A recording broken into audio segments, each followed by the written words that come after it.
It is the post-game edition of It's Always Game Day in Cleveland. He's Daryl Ryder. I'm Andy Baskin. The Browns with a big win over the Jacksonville Jaguars, 31-27. Daryl, turnovers, and what feels like it's Monday Night Football, even though we're here right after the game. That was a long game. That game was a war of attrition. Yes. And the Browns were the final team standing after that one. The volume of stoppages due to injury.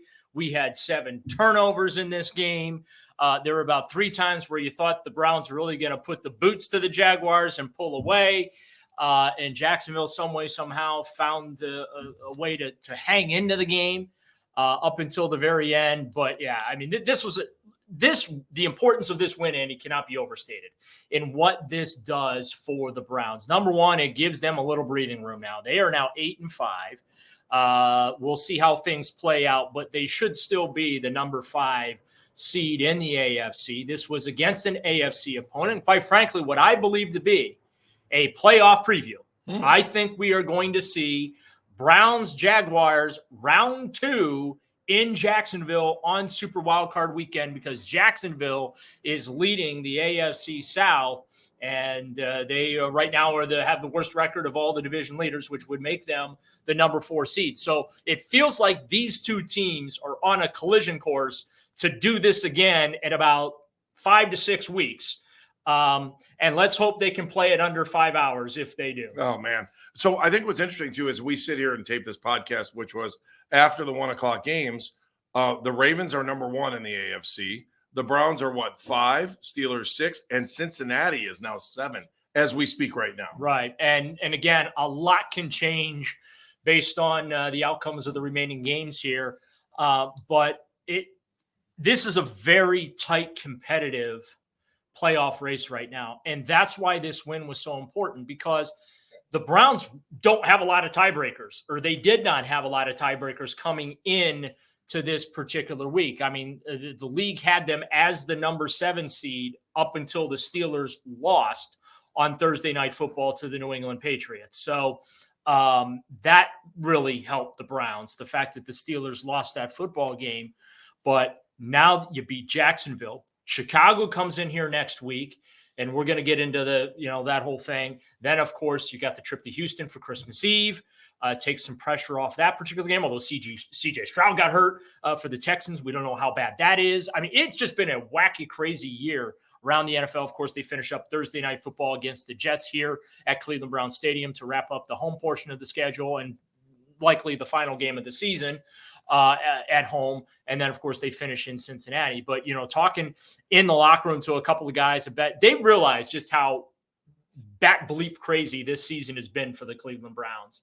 And the fact that they are finding ways to win. 7 quarterback changes, all due to injury. They've had 4 different guys. You've covered this team a long time, Andy, as have I.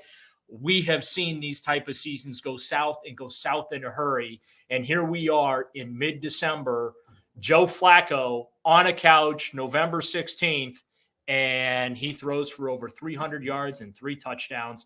And if anything that you take away from this win today, to me, last week in Los Angeles was, hey, we can compete with this guy. We can hang in there with him.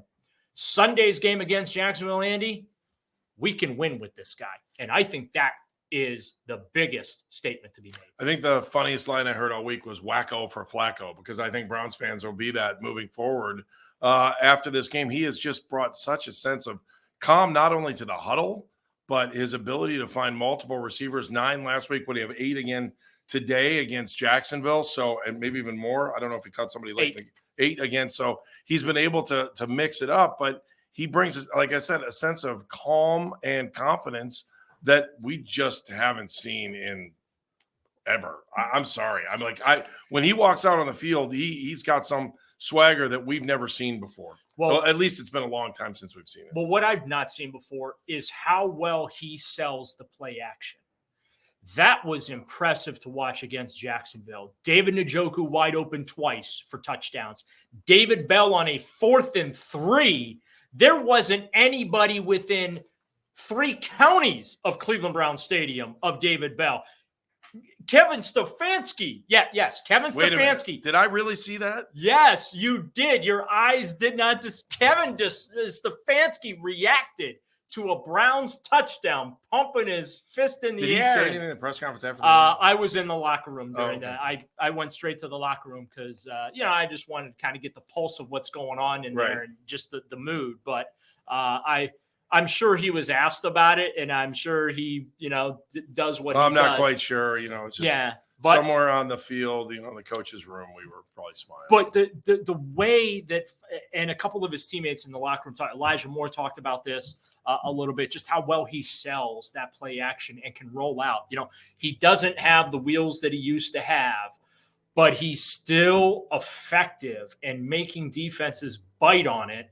And then he rolls it out, and he's got wide open field to just figure out where he wants to throw the football. And, the interception he threw, that was a case of Cedric Tillman got beat, ran into a defender there. Flacco was throwing to a spot, really not Joe's fault.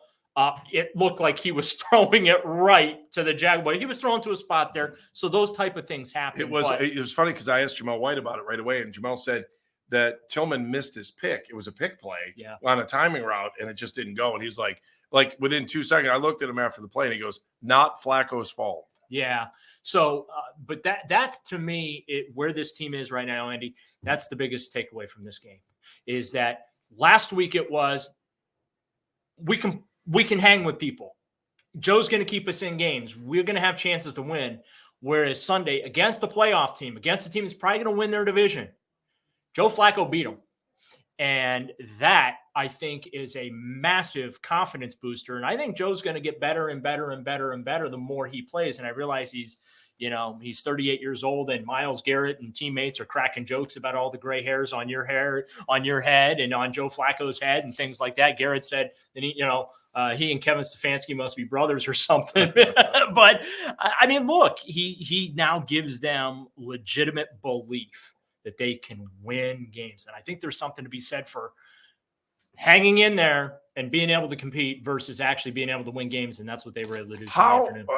I thought the Browns were going to punt when they brought Dustin Hopkins out for the 55-yarder. Yeah. I was shocked when they brought him out. And then Hopkins, he missed that extra point, and he's had 2 places throughout the season where you're like, it kind of changed the way the end of the game felt. But when he nailed that 55-yarder, I was like, wow. Well, and again, Greg Newsome said, I don't care if he kicks from 60. He goes, when they sent him out there, I went and took a seat. I knew he was going to make it. Wow. That's the belief that this team has in Dustin Hopkins. And by the way, that is a franchise record. He beat Phil Dawson had 7 of those makes of 50 beyond 50. Hopkins is now all alone with 8 makes this season of over 50 yards. That's pretty incredible considering. And we've had fun about this conversation. When he came here, I was like, I don't know. I need him to be a weapon. I don't know if he can make from beyond 50 yards because his career percentage was 50%. While this year he is 100%, 8 for 8 from 50 yards or more, which is a franchise record. He leads the NFL right now in field goal makes with 31. As of voting last week, we'll see what the returns look like this week, but he was the leading kicker in the AFC as far as fan voting too for the Pro Bowl games. Whatever that is. I'm just trying to think back because I wasn't paying. I was paying attention, but he kicked it away from the dog pound, right? Yeah, he kicked it. And so I wonder if Kevin would have tried it if it was towards the dog pound. I don't think so. And talk to Corey Bohorquez about his 75-yard punt. We got to give Corey some love here. It's one thing to have a 75-yard punt and it hits and it has a 20 to 30-yard roll to get you the 75 yards. But Jacksonville's returner was in a dead sprint over the shoulder catch of the punt, had to apply the brakes and then try and go the other way. I mean, it was an absolute bomb from Bohorquez. And he's been so instrumental this year in flipping the field and allowing Kevin Stefanski to play at times field goal position. And to your point, I thought that that's what they were going to do. Up 7, try and pin them inside the 5-yard line, make them drive 95 plus yards against you. But you know what? We have seen that before. And that's not – look, the defense, and we'll get into the defense here in a second, but for as improved as they were today, we have seen that. And I absolutely love the message that Kevin Stefanski delivered. Went for it on fourth down a couple times. Okay. I mean, 3 for 3 on fourth down. The aggressiveness on fourth down. That I love the fact that Kevin said after the game that on the, I'm trying to think, it was this, I think it was the Kareem Hunt run on fourth down. Or no, it was the Bell touchdown.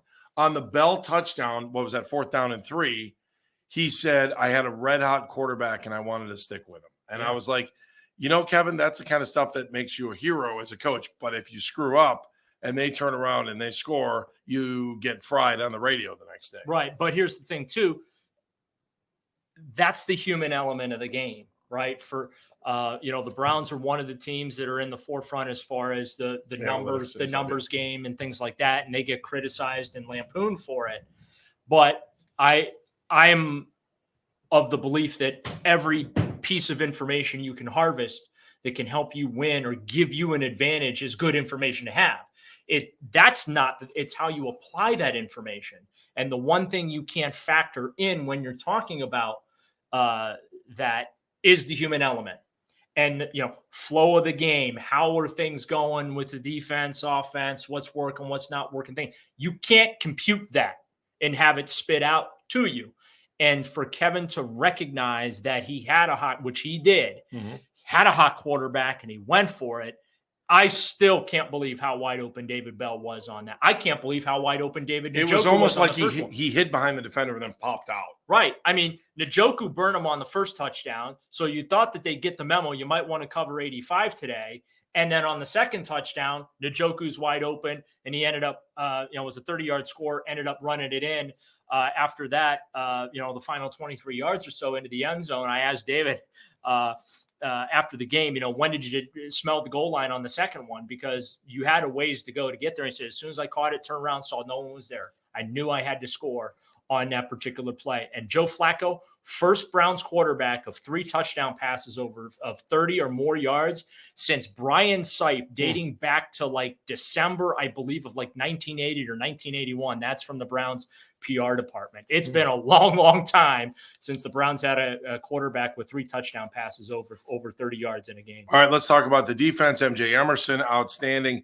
And Myles Garrett coming up with a gigantic play on that 2-point conversion. Yeah, talked to Zadarius Smith after the game, and he mentioned they got chewed out after the LA game. That they weren't getting it done. They didn't get it done in Denver. They didn't get it done in Los Angeles, and they took it to heart. They took it personally. And 4 sacks. It should be 5. By the way, you know what? Myles Garrett, I'm sorry, should get a credit for a sack on that play. I know it's an untimed down and whatever, but you get a sack on a 2-point conversion. You should get. Why would that not be a sack? It's not. It just goes down as pass failed in the box score. But Garrett and Zadarius said it. Greg Newsome said it. And let's be honest about it, Myles closed that game out for us by getting that 2-point conversion. In fact, one player said it wasn't very smart of Jacksonville to go for it for 2, considering the way the Browns defense tends to play and whatnot. But 4 sacks by that defense. Darius Smith had one of those sacks. Grant Delpit, who left the game, unfortunately, with a groin injury after getting his contract extension earlier in the day. He had one of the sacks as well. Okoronkwo had one of them. So, I mean, Maurice Hurst had the other one. So a very, very good job up front, not just getting sacks, Andy, but forcing turnovers with the pressure. They knew Trevor Lawrence wasn't 100%, even though Trevor did not look at all to be slow. Especially in pregame, and he was running around like crazy. He really was, but he didn't look hobbled at all coming off that sprained ankle from Monday night against the Bengals, that overtime loss that they had. But the Browns got the pressure, and they were able to create 4 Jacksonville turnovers, including 3 Trevor Lawrence interceptions, 2 of those by MJ Emerson. And how about Greg Newsome getting his second career NFL pick? So good for Greg. Very nice. All right. Well, we'll talk about this all throughout the week. Well, again, the Browns are winner 31-27. Enjoy your Victory Monday, Northeast Ohio. We had a blast talking about it, and we want to remind you that It's Always Game Day in Cleveland is brought to you by our friends at Smiley One and Bryant, Northeast Ohio's premier heating and cooling solution. Thanks for watching. It's always Game Day in Cleveland.